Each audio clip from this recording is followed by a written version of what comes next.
عزیزان من، اللہ آپ کا آنا قبول فرمائے۔ کسی دانشور کا ایک خوبصورت قول ہے کہ بعض کتابیں جسٹ سونگھنے کے لیے ہوتی ہیں کہ بس سونگھ کر ان کو چھوڑ دیں، کچھ کتابیں ایسی ہوتی ہیں کہ جن کو سونگھنے سے ایک سٹیپ آگے بڑھ کر چکھ لینا چاہیے، جسٹ چکھنے کے لیے ہوتی ہیں، اور کچھ ہوتی ہیں جو چکھنے سے ایک سٹیپ آگے جا کر نگلنے کے لیے ہوتی ہیں کہ بس ان کو جیسے تیسے کر کے نگل لیا جائے، اور خال خال کچھ کتابیں ہوتی ہیں جن کو ہضم کیا جانا چاہیے اور ان کو جزو بدن بنایا جانا چاہیے۔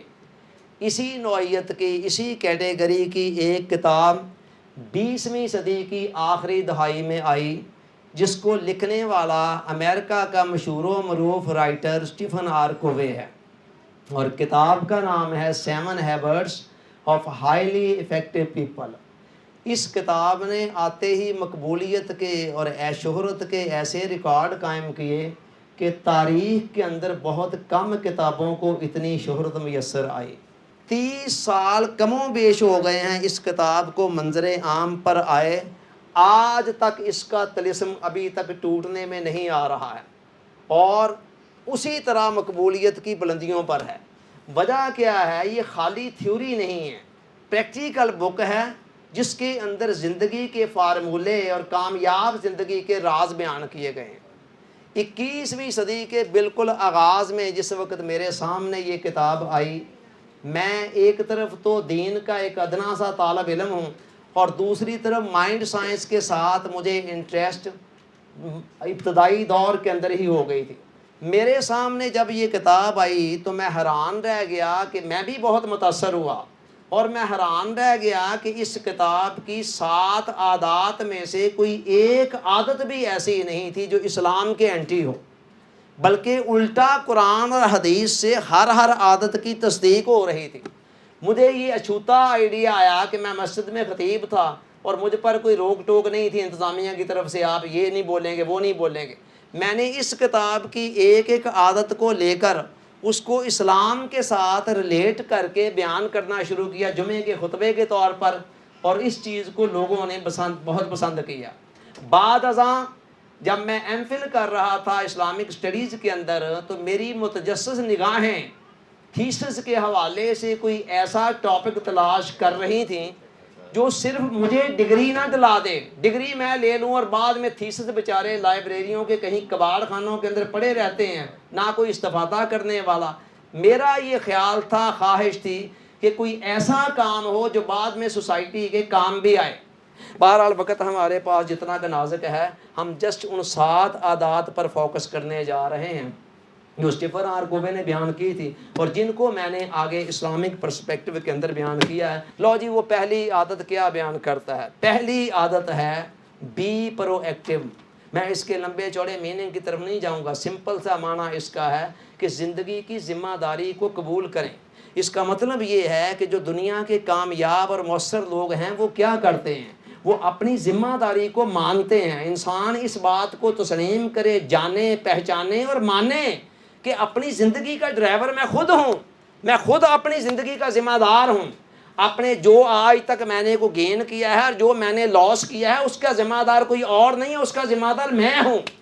میری اپنی کوتاہیاں ہیں جہاں جہاں میں ناکام ہوں، اور جہاں جہاں میں کامیاب ہوں وہاں پر میری اپنی کو خوبیاں، کو اپنی محنتیں ہیں۔ اللہ کے بعد زمانے والوں میں سے کوئی ذمہ دار نہیں ہے۔ تو لہٰذا پہلی عادت یہ کہتی ہے کہ آپ اس بات کو مان لیں کہ آئندہ بھی آپ نے زندگی اپنی سنوارنی ہے تو آپ نے خود ہی سنوارنی ہے۔ دنیا کے جتنے کامیاب لوگ ہیں وہ اس بات کو جانتے ہیں اور مانتے ہیں کہ اپنے حالات کو سنوارنا، انہیں بہتر بنانا، یہ کسی اور کی ذمہ داری نہیں ہے۔ ہمارے لیے کسی اور نے اگر یہ نہیں کرنا، ہم نے خود ہی کرنا ہے۔ چنانچہ وہ حالات کو بہتر بنانے کے لیے باہر کے حالات کے سازگار ہونے کا انتظار نہیں کیا کرتے ہیں۔ پہلے ذرا انج ہو جاوے، فلاں فلاں معاملہ ایسے ہو جائے، اور اس کے بعد میں انشاءاللہ اپنے حالات کو بہتر بنانے کی جد و جہد کروں۔ نو، جس قسم کے بھی حالات ہوں انہیں پتہ ہر قسم کے حالات کے اندر سے راستہ نکل سکتا ہے۔ نہ کسی مسیحا کے انتظار میں بیٹھے رہتے ہیں کہ کوئی بابا جی آن اور ایک پھونک مار دیں تے اللہ اللہ خیر دا سارے بیڑے پار ہو جان۔ ٹھیک ہے نظر کرم کے پھونکوں کے اپنے اثرات ہیں، مگر دنیا کے کامیاب مؤثر لوگ جن کی پہلی خوبی یہ ہے کہ وہ اپنی ذمہ داری کو قبول کرتے ہیں کہ اپنی زندگی کو سنوارنا، بنانا، نکھارنا اٹس آور رسپانسبلٹی۔ اور اس کے مقابلے میں ناکام لوگ کیا کرتے ہیں، غیر ذمہ دار لوگ کیا کرتے ہیں، وہ کہتے ہیں اچھا ہاتھ پہ ہاتھ دھرے بیٹھے رہتے ہیں اور کہتے ہیں اچھا کوئی نہ کوئی وقت آئے گا، یہ فلاں فلاں معاملہ ذرا ایسے آ جائے، ابھی پاکستان کے پولیٹیکل حالات کے اندر سٹیبلٹی نہیں ہے تو لہٰذا ذرا سٹیبلٹی ہو لینے دیں، ذرا وہ نازک موڑ سے پاکستان کو گزر جانے دیں، تو اس کے بعد انشاءاللہ اللہ نے چاہا تو یہ کریں گے وہ کریں گے، ذرا بچوں کی شادی سے فارغ ہو جائیں پھر یہ کریں گے وہ کریں گے، اور اس طرح ساری زندگی گزر جاتی ہے۔ وہ آئیڈیل سہانا موسم آتا ہی نہیں ہے جس کے انتظار کے اندر وہ ساری زندگی گزارتے رہتے ہیں، اور اس کے بعد بیچارے پھر کبھی قسمت کو الزام دیتے ہیں، کبھی فلانے نے میرا کام خراب کر دیا، کبھی فلانے نے کر دیا، کبھی فلانے نے کر دیا، رو دھو کر بیچارے چپ ہو کر بیٹھ جاتے ہیں۔ اس عادت کا کہنا ہے کہ اگر آپ نے کامیاب ہونا ہے تو آپ کو اس خول سے باہر آنا ہوگا، اپنی ذمہ داری کو قبول کرنا ہوگا۔ آپ کے ساتھ جو حالات اور واقعات پیش آ رہے ہیں وہ تو آپ کی مرضی کے مطابق نہیں ہے، مگر اس پر جو رسپانس کرنا ہے وہ تو آپ کی اپنی مرضی پر ہے۔ ایک آدمی مجھے گالی دیتا ہے تو مجھے ٹھیک ہے، گالی اس کو گالی سے روکنا میرے اختیار میں نہیں تھا، مگر اس کی گالی پر میں نے اپنے تن بدن کے اندر آگ لگا لینی ہے یا میں نے ٹھنڈے دل و دماغ سے اس کا جواب دینا ہے، یہ تو میرے اختیار میں ہے۔ جو غیر ذمہ دار افراد ہیں مانتے ہیں، کہتے ہیں فلانا آدمی مجھے ٹینشن بڑی دیتا ہے۔ لو جی، جس بندے کی زبان سے یہ جملہ سنے نا کہ وہ فلاں مجھے ٹینشن دیتا ہے، سمجھ لیں کہ وہ غیر ذمہ دار لوگوں میں سے ہے اور زندگی کے اندر کبھی بھی کوئی بڑی ترقی نہیں کر سکے گا۔ یہ پہلی عادت ہے جی۔ اس کے بعد آئیے دوسری عادت کی طرف۔ دوسری عادت کیا ہے؟ دوسری عادت ہے انجام پر نظر رکھنا۔ انجام پر نظر رکھنا، اس کا کیا مطلب ہے؟ اس کا مطلب یہ ہے کہ آپ جو کام بھی کر رہے ہو نا، اس کو کرتے وقت یہ نہ دیکھیں کہ مجھے وقتی طور پر کتنا مزہ آ رہا ہے، اس میں کتنا مزہ نہیں آ رہا، بلکہ یہ دیکھیں کہ اس کا اینڈ پر انجام کیا ہوگا۔ جس کام کا انجام اچھا ہے اس کام کو کریں، چاہے وقتی طور پر اس میں مزہ نہیں بھی آ رہا، اور جس کام کا انجام اچھا نہیں ہے اس سے باز آ جائیں، چاہے وقتی طور پر کتنا ہی مزہ آ رہا ہے۔ یہ ہے کامیاب اور مؤثر ترین لوگوں کی دوسری عادت، کہ وہ کام کے کرنے یا نہ کرنے کے اندر وقتی مزوں کو نہیں دیکھتے ہیں، وہ یہ دیکھتے ہیں کہ ان دی لانگ رن اس کا انجام کیا ہوگا۔ قرآن نے کہا نا، یا ایھا الذین آمنوا اتقوا اللہ ولتنظر نفس ما قدمت لغد، اے ایمان والو اللہ سے ڈرو، اور ہر انسان کو یہ دیکھنا چاہیے کہ وہ آنے والے کل کے لیے کیا بھیج رہا ہے۔ عمل بندے نے آج کرنا ہے لیکن کل کو سامنے رکھ کر کرنا ہے۔ حضور علیہ السلام نے فرمایا الدنیا مزرعۃ الاخرہ، دنیا آخرت کی کھیتی ہے۔ کھیتی کے اندر بھی دو سیزن ہوتے ہیں نا، ایک بوائی والا ایک کٹائی والا۔ جو بندہ کاٹنا چاہتا ہے آج وہ بوئے، یہ نہ ہو کہ کل وہ نیکی کے پھول کاٹنا چاہتا ہے، فصل حاصل کرنی چاہتا ہے، اور آج وہ کانٹوں کی فصل بو رہا ہے اور اس کے بعد کہہ رہا ہے پتہ نہیں میں نے تو فلاں چیز کی خواہش کی تھی، یہ فلاں کیا ہے۔ اچھا، اللہ رب العزت کی اس کائنات کے اندر جو قوانین ہیں، قرآن نے کہا کہ قد جعل اللہ لکل شیء قدرا، ہم نے ہر چیز کے لیے ٹھوس قوانین بنا رکھے ہیں۔ ان قوانین میں سے ایک مشہور قانون ہے قانون مکافات عمل۔ مکافات عمل کا مطلب یہ ہے کہ آپ عمل کرنے میں آزاد ہیں مگر اس کے نتیجے سے بچنے میں آزاد نہیں ہیں۔ جیسا عمل آپ نے کرنا ہے، آپ کی یہاں تک آزادی تھی، اس کے بعد اس کا نتیجہ کیا سامنے آنا ہے یہ ڈیسیجن پھر آپ نے نہیں کرنا ہے۔ مثال کے طور پر دیکھیں نا، میری مرضی ہے میں آگ میں ہاتھ ڈالوں یا نہ ڈالوں، لیکن اگر میں نے اپنی مرضی کرتے ہوئے آگ میں ہاتھ ڈال دیا ہے، اس کا جو نتیجہ ہے کیا پھر اس سے بچنے میں آزاد ہوں؟ وہ تو پھر ہونا ہی ہونا ہے جو بھی ہونا ہے۔ میری مرضی ہے میں 11,000 kV کی گرم تار کو، ننگی تار کو ہاتھ لگاؤں یا نہ لگاؤں، لیکن اگر میں نے اپنا اختیار استعمال کرتے ہوئے ہاتھ لگا لیا تو پھر اس کا جو انجام ہے اس سے نہیں پھر میں بچ سکتا ہوں، وہ انجام تو پھر سامنے آنا ہی آنا ہے۔ تو لہٰذا اب انسان کے اندر جو فطری کمزوریاں پائی جاتی ہیں ان میں سے ایک کمزوری کا نام ہے عجلت پسندی۔ قرآن نے کہا وَكَانَ الْإِنسَانُ عَجُولًا، انسان بڑا جلد باز ہے۔ یہ جلد بازی انسان کو مرواتی ہے، وہ ہر کام کے اندر فوری مزہ چاہتا ہے۔ فوری لذت چاہتا ہے. یہ فوری لذت ہی بندے کو تباہ کرتی چلی جاتی ہے اور انسان کو پتہ نہیں چلتا. قرآن نے کہا بل تؤثرون الحیات الدنیا والآخرۃ خیر وابقیٰ. تم وہ لوگ ہو نا جو دنیا کی زندگی کو پریفر کرتے ہو، حالانکہ آخرت اس کے مقابلے میں بہتر بھی ہے اور باقی رہنے والی بھی ہے. لیکن بندہ کیا کرتا ہے؟ وہ کہتا ہے مجھے فوری لذت چاہیے، مجھے نیٹ رزلٹ چاہیے، اور نیٹ رزلٹ لینے کے چکر میں دنیا کو ڈیزائن کرنے والا ہمیں یہ بتا رہا ہے قرآن کے اندر کہ آخرت دنیا کے مقابلے میں بہتر ہے اور باقی رہنے والی ہے. مگر ہم نیٹ رزلٹ لینے کے چکر میں کیا کرتے ہیں؟ ہم اس دنیا کے پیچھے بھاگتے ہیں. امام غزالی فرماتے ہیں کہ اگر دنیا فنا ہو جانے والا سونا ہوتی اور آخرت باقی رہنے والی مٹی ہوتی تو عقل پر واجب تھا کہ وہ اس فنا ہو جانے والے سونے کو چھوڑ کر باقی رہنے والی مٹی کو ترجیح دیتی. جو لوگ بورڈ کے اندر نمایاں پوزیشنیں حاصل کرتے ہیں، کوئی جا کر انہیں پوچھے ہاں کہ جس وقت عام طلباء کھیل کود میں تھے مشغول، خوشکپیوں میں مشغول تھے، اس وقت کہیں وہ تنہائیوں میں بیٹھ کر اسٹڈی کر رہے ہوتے ہیں، مطالعہ کر رہے ہوتے ہیں. یہی بات اس عادت کا کہنا ہے کہ آپ جو کام کریں وقتی مزے کو سامنے رکھ کر نہ کہیں بلکہ انجام کو سامنے رکھیں کہ اس کا انجام کیا. یہ دوسری عادت ہے سیلف ماسٹری کے حوالے سے. تیسری اور آخری عادت کیا ہے؟ ترجیحات کا تعین کرنا. سیٹ دی پرائیورٹیز. ترجیحات کا پٹ فرسٹ تھنگ فرسٹ، یہ اس کا نام ہے، عنوان ہے کہ جو پہلے کام ہیں ان کو پہلے کیا جائے.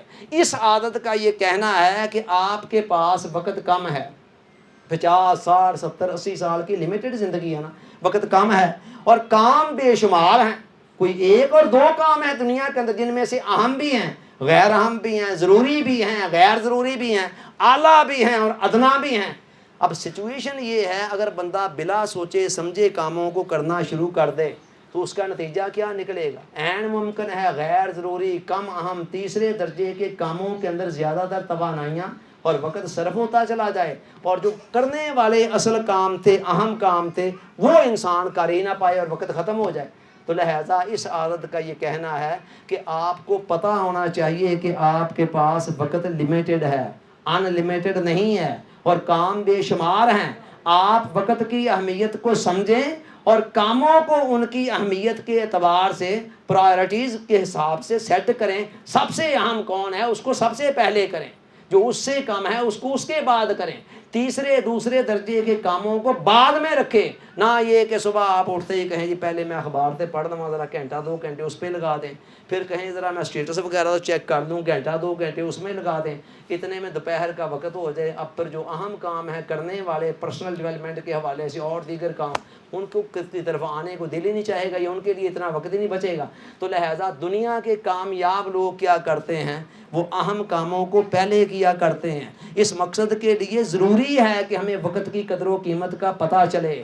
دنیا کے جتنے اہم اور ذہین لوگ کامیاب لوگ ہیں ان کی یہ مشترکہ خوبی ہے کہ وہ دنیا کی سب سے قیمتی دولت وقت کو سمجھتے ہیں. وہ پیسے کو کہیں زیادہ وقت کے مقابلے میں کم اہم سمجھتے ہیں. عام لوگوں کا حال کیا ہے؟ وہ پیسے کو بہت زیادہ قدر و قیمت والا سمجھتے ہیں اور وقت کو بہت کم قدر و قیمت کا عمل سمجھتے ہیں. یہی وجہ ہے گھنٹوں بیٹھ کر خوشگپیوں میں ضائع کرتے تھے. پیسے جب خرچ کرنے کی باری آتی وہاں سوچتے ہیں، سمجھتے ہیں کہاں خرچ کرنے ہیں کہاں نہیں کرنے ہیں. اور وقت خرچ کرنے کی جب باری آتی ہے تو پرواہ ہی کوئی نہیں ہے، چاہے 4 گھنٹے بیٹھ کر فضول کاموں کے اندر ضائع کرتے چلے جائیں. تو لہٰذا یہ تیسری عادت ہے جو بتاتی ہے کہ آپ وقت کو، اور کامیابی کا تناسب آپ کا وہی ہے جتنی آپ وقت کے قدردان ہیں. وقت کے علاوہ ہماری لائف اور ہے کیا؟ فیسا غورز کہتا ہے کہ وقت اس کائنات کی روح ہے. تو لہٰذا وقت ہی تو زندگی ہے اور زندگی وقت ہی کا دوسرا نام ہے. جتنی آپ نے اس میں قدر کر لینی ہے اس کی، وقت کی، اس کو اچھے طریقے سے استعمال کر لینا ہے اعلیٰ درجے کے کاموں میں، اتنا ہی زیادہ آپ کامیابیوں کی داستانیں رقم کرتے چلے جائیں گے. لو جی یہ قرآن نے کہا والعصر، زمانے کی قسم، اور عربی زبان کے اندر زمانے کے لیے دو لفظ آتے ہیں، ایک عصر اور دوسرا دہر، اور دونوں میں فرق کیا ہے؟ فرق یہی ہے کہ عصر سے مراد وہ زمانہ ہے جو تیزی سے گزر جانے والا ہے۔ چنانچہ قرآن نے زمانے کی قسم کھا کر کہا کہ ان الانسان لفی خسر، انسان خسارے میں جا رہا ہے۔ تو مطلب کیا ہے؟ اس میں اشارہ ہے اس طرف کہ زندگی بڑی محدود ہے اور بندہ فضول کاموں کے اندر استعمال کرتا چلا جا رہا ہے۔ حضور علیہ السلام نے فرمایا من حسن اسلام المرء ترکہ ما لا یعنی، آدمی کے اسلام کا، ایمان کا حسن یہ ہے کہ وہ ہر اس کام اور کلام کو چھوڑ دے، ترک کر دے جس کا کوئی فائدہ نہیں ہے دنیا میں یا آخرت میں۔ یہ تیسری خوبی ہے۔ اچھا، ان تین عادتوں پر جیسے جیسے آپ عمل پیرا ہونا شروع ہوتے ہیں ویسے ویسے آپ کے حالات بدلنے شروع ہوتے ہیں، ڈے بائی ڈے آپ امپروومنٹ کی طرف جانا شروع کر دیتے ہیں، اور چلتے چلتے وہ وقت آ جاتا ہے جب آپ کے جذبات آپ کی مٹھی میں ہوتے ہیں، آپ کی عادات، آپ کے خیالات، آپ انٹرنلی اتنے اسٹرانگ ہو جاتے ہیں کہ آپ کی عادتیں، آپ کے جذبات، آپ کے خیالات آپ کی مٹھی میں ہوتے ہیں۔ اور جب یہ نوبت آ جاتی ہے نا تو پھر آپ اس قابل بن جاتے ہیں کہ اب آپ زمانے کو مسخر کرنے کے سفر پر نکلیں۔ تو یہاں سے پھر آگے چوتھی عادت آتی ہے، وہ کہتی ہے آؤ اب میں بتاتی ہوں کہ زمانے کو مسخر کیسے کرنا ہے۔ یہاں پر رک نہیں جانا ہے، سیلف ماسٹری کا سفر یہاں پر مکمل ہو گیا ہے، لیکن یہاں رکنا نہیں ہے۔ یہ پہلی شرط تھی، پہلی منزل تعمیر کرنا، اس کے اوپر ہی دوسری منزل تعمیر ہونی تھی زمانے کو مسخر کرنے کی، مگر اس کے لیے یہ پہلی شرط تھی۔ جب آپ نے یہ پہلی شرط پوری کر دی تو اب آپ دوسری منزل تعمیر کرنے کی طرف آتے ہیں، ماحول کے اندر، معاشرے کے اندر ایک مؤثر جاندار کردار ادا کرنے کے لیے۔ اس کے لیے پھر چوتھی عادت آپ کے سامنے آتی ہے، اور وہ ہے تھنک ون ون، جیت جیت سوچیں، خالی اپنی جیت کا نہ سوچیں۔ جس بھی بندے کے ساتھ جو معاملہ کر رہے ہیں، جو ڈیل کر رہے ہیں، اس کے اندر خالی یہ نہ سوچیں کہ مجھے کیا فائدہ ملے گا، مجھے فائدہ ملنا چاہیے، دوسرے کا چاہے نقصان ہو جائے، نہیں، بلکہ یہ سوچیں کہ مجھے بھی فائدہ ملے اس ڈیل میں سے، اس معاملے میں سے، اور دوسرے کو بھی فائدہ ملے، دونوں کا فائدہ اور نفع سوچیں۔ اچھا، عام لوگوں کا خیال یہ ہوتا ہے کہ شاید جیتنا کسی ایک میں نہیں ہے، ٹھیک ہے، اور فائدہ کسی ایک کا ہی ہونا ہے، دوسرے کا نقصان ہونا ہے، لہذا وہ کہتے ہیں دوسرا جیے یا مرے، ہمارا فائدہ ہونا چاہیے، ہماری بہتری ہونی چاہیے۔ عام لوگوں کی سوچ یہ ہوتی ہے، حالانکہ یہ زندگی جو ہے کرکٹ کا میدان نہیں ہے کہ ایک نے جیتنا ہے تو دوسرے نے لازمی ہارنا ہے۔ یہ کھیل کے میدان میں تو یہ قانون چل جاتا ہے نا کہ دو ٹیمیں آپس کے اندر فائٹ کر رہی ہیں تو کوئی ایک جیتے گی دوسری ہارے گی۔ زندگی کے اندر ایسا نہیں ہے، زندگی کے اندر زندگی کے خالق اور مالک نے اتنے امکانات اور اتنی اپرچونیٹیز رکھ دی ہوئی ہیں کہ یہاں دونوں بھی جیت سکتے ہیں، اور اکثر ایسا وقت ہوتا ہے کہ جہاں دونوں جیت سکتے ہیں۔ ایک مثال کے ذریعے، دلچسپ مثال کے ذریعے آپ کو بتاتا ہوں۔ شوہر صاحب کہہ رہے ہیں میرا آج گوشت کھانے کو دل چاہ رہا ہے، بیوی کہتی ہے میرا سبزی کھانے کو دل چاہ رہا ہے۔ اب سبزی پکی تو پھر وہ جیت گئی، گوشت پک گیا تو پھر وہ جیت گیا، اور اگر دونوں کو ملا کر پکا لیا تو پھر دونوں ہی جیت گئے۔ ٹھیک، یہ ہے ون ون کی سوچ۔ اور یقین کریں زندگی کے اکثر معاملات کے اندر یہ تیسری آپشن موجود ہوتی ہے، لیکن اپنی لمیٹڈ نگاہ کی بنا پر ہم اس کو دیکھ ہی نہیں پاتے ہیں۔ آپ ایک دفعہ بصیرت کی آنکھوں کو کھولیں، آپ کو جگہ جگہ پر یہ تیسری آپشن نظر آئے گی جہاں آپ بھی جیت رہے ہوں گے اور دوسرا بھی جیت رہا ہوگا۔ اچھا، حضور علیہ السلام نے اس حوالے سے ایسا فنڈامنٹل پرنسپل دیا، فرمایا لا یؤمن احدکم حتی یحب لاخیہ ما یحب لنفسہ، تم میں سے کوئی شخص اس وقت تک ایمان کے کمال کو نہیں پا سکتا جب تک کہ وہ اب دوسرے کے لیے بھی وہی پسند نہیں کرتا جو اپنے لیے پسند کرتا ہے۔ سمجھ آ رہی بات کی؟ دوسرے کے لیے بھی وہی پسند نہیں کرتا جو اپنے لیے کرتا ہے، اس وقت تک فرمایا ایمان کے کمال کو نہیں پا سکتا۔ گویا ایمان کے ساتھ ریلیٹ کر دیا کہ جو کچھ میں اپنے لیے چاہ رہا ہوں وہی کچھ میں دوسروں کے لیے بھی چاہوں۔ دنیا کے کامیاب اور مؤثر لوگوں کو یہ پتہ ہوتا ہے کہ اس کائنات کے خالق اور مالک نے یہاں ان لمیٹڈ امکانات رکھے ہوئے ہیں، اور یہاں یہ عین ممکن ہے کہ دوسرا بھی جیتے اور ہم بھی جیتیں، اور اسی ڈیل کے اندر مزہ آتا ہے جہاں دوسرا۔ آئیے آپ کو سیرت طیبہ سے اس کی خوبصورت مثال دوں۔ حضور علیہ السلام کی اوائل عمری کا زمانہ ہے، اور ادھر کعبہ کی تعمیر دوبارہ ہونے لگی ہے، اور اس کے اندر اب حجر اسود کی تنصیب ہے. حجر اسود کی تنصیب اتنا بڑا پتھر رکھنا ہے دوبارہ دیوار کے اندر, یہ اتنی بڑی آنر تھی کہ ہر قبیلہ یہ چاہ رہا تھا کہ یہ آنر ہمیں ملے, اور قریب تھا کہ تلواریں نکل آتی.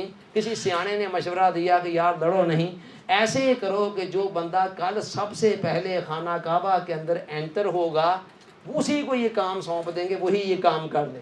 اب حضور علیہ السلام ظاہر ہے اللہ تعالیٰ کی عین پلاننگ کے تحت حضور علیہ السلام اگلے دن سب سے پہلے شخص تھے جو انٹر ہوئے. انہوں نے کہا ٹھیک ہے جی اب آپ کریں جو کرنا ہے, تو آپ رکھیں پھر پتھر. مگر حضور علیہ السلام نے کیا کیا, آپ نے ایک چادر منگوائی, اس چادر کے اندر پتھر کو رکھا, اور پتھر کا ایک ایک کونا کنارہ ہر قبیلے کے سردار کو بلایا کہ یہاں سے آپ پکڑیں, یہاں سے آپ پکڑیں, یہاں سے آپ پکڑیں. سارے قبیلے کے سرداروں کو شامل کر کے وہاں تک پتھر گیا, اور وہاں سے اٹھا کر حضور علیہ السلام نے رکھ دیا. اور اس طرح سارے قبیلوں کے سرداروں کو محسوس ہوا کہ جیسے ہم بھی اس کے اندر شامل ہیں. دس از دی ون وین تھنکنگ, یہ ہے وہ جیت جیت سوچنا. اچھا, اس عادت کا یہ کہنا ہے کہ کبھی کبھار ایسا موقع بھی آ سکتا ہے کہ جب جیت جیت والی سوچ ممکن نہ ہو, یعنی ایسا پاسبل ہی نہ ہو کہ تیسرا آپشن نہ ہو, کبھی کبھی ایسے آ سکتا ہے.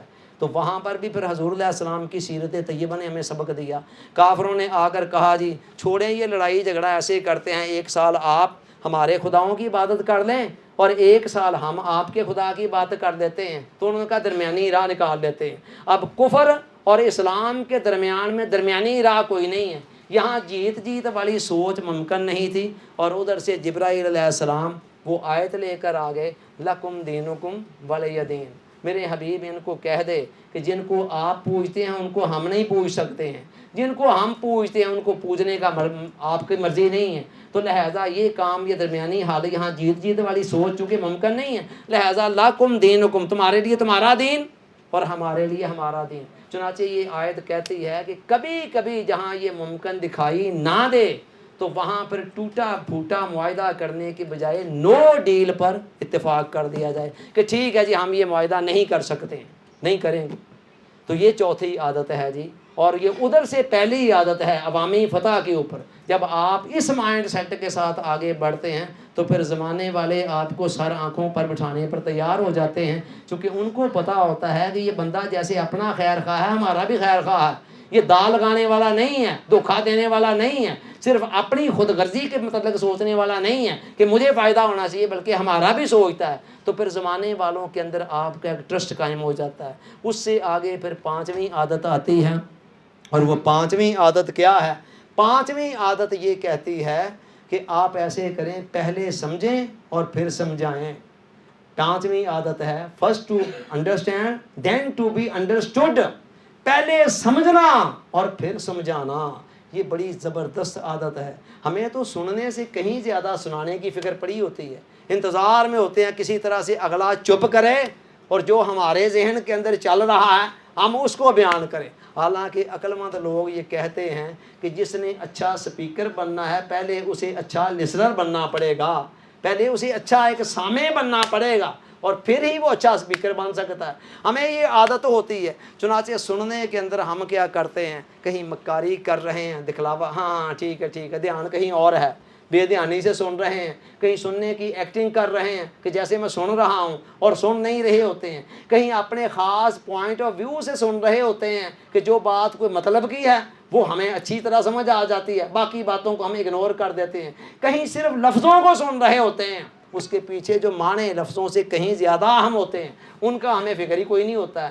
الا ھذا القیاس, اس طرح کی کئی مسٹیکس ہیں جو سننے کے اندر ہم کرتے ہیں, اور اس کا پھر نتیجہ کیا نکلتا ہے؟ نتیجہ یہ نکلتا ہے اگلے نے ابھی 2 جملے بولے تھے, بس میں سمجھ گیا ہوں آپ یہ کہنا چاہتے ہیں نا, آپ ایسے ہی کر دیں, ساتھ حل بھی تجویز کر دیتے ہیں, اور وہ بیچارہ دل ہی دل میں اپنی بات لے کر رہ جاتا ہے. دل دریا سمندروں ڈونگے کون دلاں دیاں جانے ہو, وچے ہی بیڑے وچے ہی جیڑے وچے ہی ونج مہانے ہو. پتہ نہیں بیچارے کے اندر کیا کیا کچھ چل رہا ہوتا ہے, اور یہ چیز جو ہے ہماری اثر انگیزی کو بہت محدود کر دیتی ہے.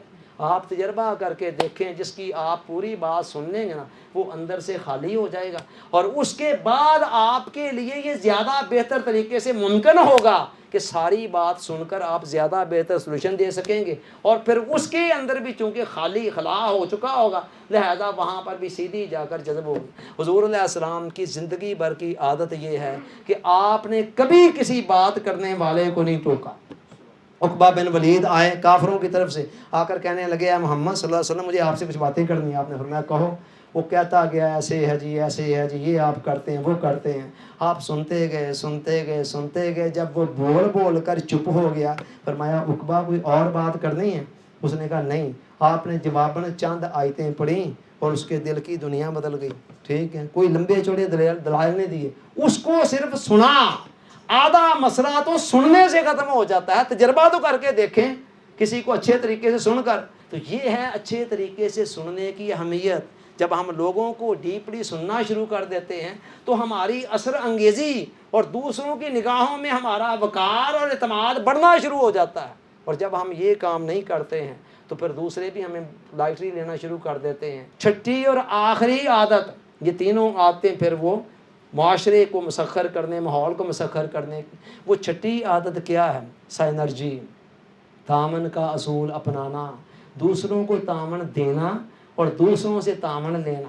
ونسٹن چرچل نے، برطانیہ کے وزیر اعظم نے، جب سیکنڈ ورلڈ وار کے اندر برطانیہ کی کمان سنبھالی اس نے کہا all my life has been preparing me for this moment, میری آج تک کی ساری زندگی مجھے اس لمحے کے لیے تیار کر رہی تھی۔ کیا مطلب؟ اس کا مطلب یہ تھا میری زندگی میں جتنے نشیب و افراد ویژن آئے، جو کچھ بھی آئے وہ سارے اس لیے آئے حادثات کہ مجھے میرے ویژن کو وسیع کیا جائے، اور یہ جو بڑا کردار قدرت نے میرے لیے رکھا ہوا تھا اس کو میں زیادہ آسان طریقے سے ادا کر سکوں۔ تو یہ اس نے یہ جملہ بولا، اور یہ جملہ صرف چرچل کے حوالے سے نہیں، ہم سب کی لائفز کے حوالے سے یہی ہے، اور ہماری ان 6 عادتیں پچھلی 5 جو پڑھا ہیں نا ان پر بھی یہ اپلائی ہوتا ہے کہ ہماری 5 عادتیں ہمیں اس چھٹے عادت کے لیے تیار کر رہی تھی جس کے ذریعے سے ہم نے بڑے بڑے مار کے سر انجام دینے ہیں۔ قدرت کا اصول یہ ہے، فطرت کا نظام یہ ہے کہ کوئی بھی بڑا کام جتنا مرضی جینیس مائنڈ ہو اکیلا نہیں کر سکتا۔ تو یہ کائنات کا نظام ہے، سر سے لے کر پاؤں تک مختلف اعضاء ہیں۔ زبان بول رہی ہے تو کیا زبان اکیلی بول رہی ہے؟ پیچھے برین سوچ سوچ کر دے رہا ہے، اب یہ کہہ دو، اب یہ کہہ دو، اب یہ کہہ دو۔ آپ کی آنکھیں بیاقت وہ مجھے دیکھ رہی ہیں، فیس امپریشن سے کچھ آپ گین کر رہے ہیں، کان سن رہے ہیں، لیکن کان سن کر کیا کر سکتے تھے؟ وہ آگے دماغ تک کنورٹ کر رہے ہیں، اور پتہ نہیں کہاں کہاں تک جا کر جسم کا سر سے لے کر پاؤں تک سارے حصے ملتے ہیں، پھر کہیں جا کر کوئی بڑا کارنامہ مارد وجود میں آتا ہے۔ تو لہٰذا دنیا کا نظام اس طرح کا ہے کہ کوئی بڑا کام کرنا ہے تو پھر ہمیں دوسروں کو تعاون دینا ہوگا اور ان سے تعاون لینا ہوگا۔ جہاں دوسروں کو ہمارے تعاون کی ضرورت ہے ان کو دیں، جہاں ان کو اپنے ساتھ ملا کر اپنی اور دوسروں کی صلاحیتوں کو ملا کر آپ وہ نتائج پیدا کر سکتے ہیں جو بڑے سے بڑا جینیس مائنڈ بھی اکیلا نہیں پیدا کر سکتا۔ حضرت عمر فاروق رضی اللہ تعالیٰ نے اسلام قبول کیا تو اوپر سے آیت آ گئی یا ایھا النبی حسبک اللہ ومن اتبعک من المؤمنین، اے نبی آپ کے لیے اللہ کافی ہے اور مومنوں میں سے اب تک جو لوگ آپ کے فالورز بن گئے ہیں نا یہ آپ کے لیے کافی ہے۔ پھر عمر فاروق نے کہا یا رسول اللہ آج خانہ کعبہ کے اندر سر عام نماز ہوگی۔ تو مطلب یہ ہے کہ یہ تعاون فطرت کا ایک بڑا اہم اصول ہے، اس کے بغیر کوئی بڑا مارکہ آپ سر انجام نہیں دے سکتے ہیں۔ تو اس کے لیے ضروری ہے کہ ہم تخلیقی تعاون کو اپنائیں۔ تعاون کی 2 قسمیں ہیں، ایک ہے غیر تخلیقی تعاون۔ غیر تخلیقی تعاون یہ ہے مجھے اپنا لالچ ہے، دوسرے کو اپنا لالچ ہے، ہم دونوں ایک دوسرے کو ڈاج دینے کے لیے اپنے اپنے مقصد کے لیے جڑے ہوئے ہیں۔ اس تعاون کے نتائج کیا ہوں گے؟ وہی جو 1 + 1 = 2، بس یہ 1 + 1 = 2 ہو جائے گا۔ لیکن جہاں آپ بندہ اپنی ذات سے اوپر اٹھ کر کسی اعلیٰ مقصد کے لیے 2 افراد تعاون کرتے ہیں اس کے نتائج پر پتہ کیا ہوتے ہیں؟ 1 + 1 = 2 نہیں ہوتے ہیں، 1 کے ساتھ 1 جب ملتا ہے تو پھر کیا ہوتے ہیں؟ 1 اور 1 ساتھ لکھا ہو کیا بنتا ہے؟ وہ 11 بن جاتے ہیں۔ ایک اکیلا 2-11 والا محاورہ، وہاں پر وہ صادق آتا ہے۔ اسلام کہتا ہے تعاون کرو، لیکن اسلام تعاون کے لیے بڑا فنڈامنٹل خوبصورت اصول دیتا ہے، کیا؟ وَتَعَاوَنُوا عَلَى الْبِرِّ وَالتَّقْوَىٰ وَلَا تَعَاوَنُوا عَلَى الْإِثْمِ وَالْعُدْوَانِ۔ نیکی اور تقویٰ کے کاموں میں ایک دوسرے کے ساتھ تعاون کرنا ہے، گناہ اور برائی کے کاموں میں ایک دوسرے کے ساتھ تعاون نہیں کرنا ہے۔ ہما یاراں دوزخ اور ہما یاراں بہشت والا جو فارمولہ ہے نا، اسلام اس کو تسلیم نہیں کرتا ہے کہ یار میرے پاس آئے، یار فلانے بندے نو قتل کرنا میں رات میں کہاں چل یار دوستی نبھاؤندے ہیں، ویکھی جائے گی جو ہوے گا۔ اس طرح کے تعاون کی اسلام اجازت نہیں دیتا۔ وہ کہتا ہے تعاونوا علی البر والتقویٰ ولا تعاونوا علی الاثم والعدوان، نیکی اور تقویٰ کے کاموں میں ایک دوسرے کی مدد کرو اور گناہ اور برائی کے کاموں میں ایک دوسرے کی مدد نہ کرو۔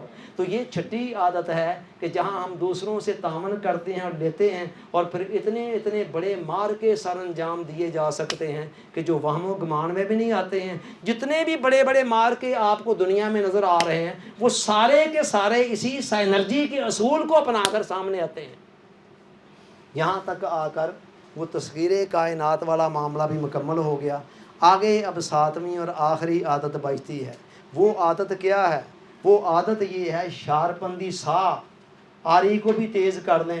اس عادت کا یہ کہنا ہے کہ باہر کی دنیا میں جو بھی آپ نے ستاروں پر کمندیں ڈالنے ہیں، پہاڑوں کا جگر کاٹنا ہے، بپھرے ہوئے سمندروں کا رخ موڑنا ہے، اس کے اندر سب سے مین امپورٹنٹ چیز تو آپ کی اپنی ذات ہے۔ تو اگر آپ کی اپنی ذات ہی خزاں کی طرح مرجائی ہوئی ہے، آپ کے پاس صحت ہی کوئی نہیں ہے، تندرستی کوئی نہیں ہے، دل و دماغ کے اندر کوئی صحت نہیں ہے، اچھی حالت میں نہیں ہے، تو پھر آپ باہر کی دنیا میں کیا مار کے سر انجام دیں گے؟ لہذا دنیا کی سٹیج پر اپنے کردار کو بھرپور طریقے سے ادا کرنے کے لیے یہ بہت ضروری ہے کہ آپ کی اپنی پرسنالٹی جو ہے وہ بیسٹ حالت میں ہو، آپ کی اپنی پرسنالٹی بیسٹ حالت میں ہو۔ جیسے آپ گاڑی ہے نا، اس سے بہترین نتائج لینے کے لیے گاہے بگاہے اس کا آئل بھی چینج کراتے ہیں، اس کی ٹیوننگ کرواتے ہیں، اس کی سروس کرواتے ہیں، کیا کچھ کرواتے ہیں تاکہ وہ بہترین ورکنگ کنڈیشن میں چلتی ہی رہے۔ اسی طرح ہماری اپنی شخصیت جو ہے یہ بھی ایک گاڑی ہے، اس کی بھی اوور ہالنگ بہت ضروری ہے، اس کی ٹیوننگ ضروری ہے، اس کی آئل چینجنگ ضروری ہے۔ المیہ یہ ہے کہ ایسے اچھے ذوق کے لوگ ہیں کہ جو جناب گاڑی کے اندر آئل بڑا سوچ سمجھ کر ڈلوائیں گے جی گاڑی کا انجن خراب نہ ہو جائے، مگر اپنی گاڑی کے جو اندر آئل ڈالنا، چلو جی آج پھجے دے پائے کھانے ہیں، آج جو نکیبیا دے مرغ چنے کھانے ہیں، آج جناب برگر تے جانے ہیں، وغیرہ وغیرہ اسپائسی چیزیں کھا کر اپنی گاڑی کے انجن کو خراب کر دیتے ہیں۔ اور جو گاڑی ہے اپنے جسم کی گاڑی، حالانکہ یہ اس گاڑی سے کہیں زیادہ اہم تھی۔ اس عادت کا یہ کہنا ہے کہ آپ باہر کی کامیابیوں میں اتنا نہ غرق ہو جائیں کہ آپ کا اپنا آپ ہی بھول جائیں اور آپ اپنے آپ کو اگنور کرتے جائیں، نتیجہ یہ نکلے باہر کی دنیا میں بڑے کارنامے آپ سر انجام دے دیں، اور اینڈ جب آئے تو پتہ چلے جی جب آپ باہر کی دنیا میں بڑے محلات کھڑے کر چکے ہوں اور آپ کی صحت اجازت نہ دے رہی ان کو انجوائے کرنے کی۔ لہذا اپنی شخصیت کی متوازن تجدید کرتے رہیں۔ متوازن تجدید کا مطلب یہ ہے کہ ہماری شخصیت کے 4 حصے ہیں، جسم ہے، ذہن ہے، قلب ہے اور روح ہے۔ یہ چاروں کے چاروں ان کی اپنی غذائیں ہیں۔ جسم کی غذا تو آپ کو پتہ ہی ہے، بیلنس ڈائٹ ہو، مناسب نیند ہو، اور اس کے ساتھ کوئی ورزش وغیرہ ہو، اس سے جسم فٹ رہے گا۔ اسی طرح ذہن کو چاق و چبان تر و تازہ رکھنے کے لیے مطالعہ، غور و فکر، اہل علم کی صحبت۔ اسی طرح جو قلب ہے، جذبات کا مرکز ہے، منبع ہے، محور ہے، اس کے اندر محبت ہو، ہمدردی ہو، خیر خواہی ہو، عفو و درگزر کے جذبے ہوں، حسد نہ ہو، نفرت نہ ہو، غیبت نہ ہو، چغلی شکوے شکایتیں نہ ہو، وغیرہ وغیرہ۔ اور آخری چیز روح ہے، اس کا اللہ کے ساتھ ایک ایسا تعلق ہو کہ جس کے نتیجے کے اندر وہ عبادت کے ذریعے، غور و فکر کے ذریعے، نیکی کے کاموں کے ذریعے جب یہ چاروں اس سے بہترین حالت میں ہوں گے نا، اور متوازن ان کی تجدید پیرل بیسس کے اوپر ہو رہی ہوں گی، تو پھر انسان بڑی بہترین پوزیشن میں ہوگا۔ پھر وہ باہر کی دنیا میں بڑے مار کے سر انجام دے گا، لیکن جب ان کے اندر خرابی آ گئی یا کسی ایک میں بھی خرابی آ گئی، گاڑی کے 4 پہیے ہوتے ہیں نا، ایک پہیے کی الائنمنٹ خراب ہو جائے، باقی تینوں پہیوں کی الائنمنٹ صحیح بھی ہو، تو وہ باقی تینوں کو ہی متاثر کر دیتا ہے۔ یہی حال ہمارے ان چاروں حصوں کا ہے۔ تو اس 7ویں عادت کا کہنا یہ ہے کہ آپ پیرللی ان کی متوازن تجدید کر رہے ہوں، ان کو بیلنس نہیں لے کر آگے چل رہے ہو۔ اور اس کا معیار حضور علیہ السلام نے کیا دیا؟ فرمایا من استوى یومہ فہو مغبون۔ جس بندے کے 2 دن برابر رہ گئے وہ خسارے میں ہے، یعنی 24 گھنٹے گزر گئے اور اس کی اپنی شخصیت کے اندر ڈیولپمنٹ نہیں ہوئی ہے، جہاں کل کھڑا تھا وہیں پہ آج کھڑا ہے، وہ سمجھنے میں خسارے میں جا رہا ہوں۔ تو ڈیلی بیسز کے اوپر کچھ نہ کچھ امپرومنٹ ہماری اپنی شخصیت کے اندر آنی چاہیے۔ عزیزان من، یہ 7 عادات بالکل مختصر ہو گئی ہیں، پیچھے 4 منٹ بچ رہے ہیں، میں 2-3 ضروری باتیں ان 4 منٹوں کے اندر کر پھر حضور آپ کے سوالات اور ہمارے جوابات۔ اچھا جی، وہ جو 4 منٹ بچے ہیں میں اس میں یہ کہنا چاہتا ہوں کہ یہ ساری کی ساری جو چیزیں میں نے بیان کی ہیں ان کا تعلق ہے پریکٹیکل کے ساتھ۔ تو پریکٹیکل کا فائدہ تو اسی وقت ہوگا جب پریکٹیکل کریں گے، ورنہ اس طرح کے 100 لیکچر بھی ہم سن جائیں تو کیا نتیجہ دیں گے؟ دانشور کا کہنا ہے کہ زندگی اگر بدلنی ہو تو کسی ایک کتاب، ایک جملے، ایک استاد سے بدل سکتی ہے، نہیں بدلنی تو پھر 1000 جملے، 1000 استاد اور 1000 کتابیں مل کر بھی نہیں بدل سکتے۔ تو یہ جو 7 عادات ہیں، جب تک ان کو ہم عمل میں نہیں لائیں گے تب تک کوئی بڑا نتیجہ پیدا نہیں کر سکتے، ہم نہیں ہو سکتا ہے۔ اصل چیز عمل ہے، علامہ نے بھی کہا تھا عمل سے زندگی بنتی ہے، جنت بھی جہنم بھی، یہ خاکی اپنی فطرت میں نہ نوری ہے نہ ناری ہے۔ علم کی ساری قدر و قیمت عمل کے بل بوتے پر ہے۔ اچھا، عمل میں جو رکاوٹیں کمیاں ہیں، میں نے اپنی آخری 2 فصلوں کے اندر جو میں نے خود لکھی ہیں وہاں پر فکری گمراہیوں کا علاج بھی بتا دیا، عملی گمراہیوں کا علاج بھی بتا دیا، تو ان کے ذریعے سے بھی ہماری وہ کمیوں کا بھی مداوع ہو سکتا ہے۔ انسان کوشش تو کرے، ارادہ تو کرے چلنے کا، اور اگر پھر بھی پاسبل نہ ہو تو آج کل کی دنیا کے اندر لاہور میں تو مواقع بڑے ہیں، ہر قسم کی ٹریننگز کے لیے لوگ موجود ہیں۔